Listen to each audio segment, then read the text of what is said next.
Qu'est-ce que le syndrome du bikini en médecine? Ce syndrome signifie que les différences entre les sexes féminin et masculin se limiteraient à ce qu'il y a sous un bikini. Donc pour une personne de sexe féminin, c'est-à-dire les seins et le sexe. C'est les différences les plus flagrantes, donc c'est une vision qui est assez simpliste. Cette vision, elle néglige complètement le reste du corps dans sa globalité. Ça montre aussi que la santé des personnes assignées femmes se concentre encore trop sur la reproduction et la fertilité. Il y a encore des inégalités entre la santé des femmes et des hommes. Historiquement, déjà, le standard de la médecine, c'est le corps masculin, c'est ce qu'on appelle l'androcentrisme. Ça considère que le corps des femmes, il fonctionne quasiment pareil que le corps des hommes, ce qui est complètement faux.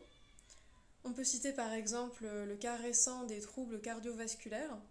Jusqu'il y a peu, les symptômes étaient mieux connus pour les hommes que pour les femmes, et donc les femmes étaient moins bien prises en charge, moins rapidement, et ça peut avoir des conséquences mortelles.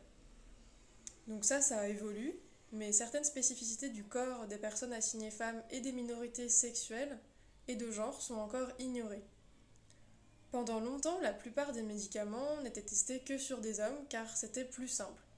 Pas de variations hormonales qui viennent perturber les essais, et pas le risque qu'une femme tombe enceinte pendant l'essai. Mais du coup, le problème c'est que pour certains médicaments, les effets secondaires ne sont pas étudiés pour les femmes, et donc il peut y avoir des risques pour leur santé.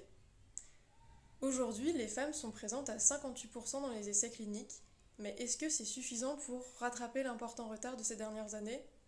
Je ne pense pas.